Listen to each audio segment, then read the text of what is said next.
What do the UK's national parks really look like? To see what these landscapes are made up of, let's go on a walk. Each second of the walk reveals 1% of our national parks and how they appear from above. Are you ready for the UK's national parks in 100 seconds? The first 20 kinds of land are gone in a blink.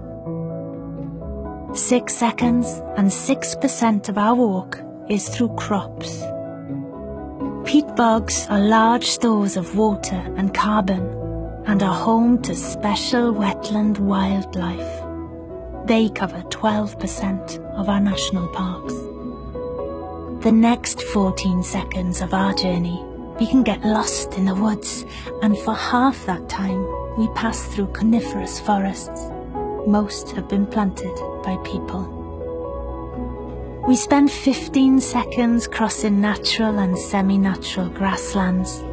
Scarce in the UK, they have the potential to provide homes for a rich variety of plants and animals. We explore heaths and moors for 22 seconds of our walk, stepping over heather, bilberry, cowberry and crowberry plants. Look carefully.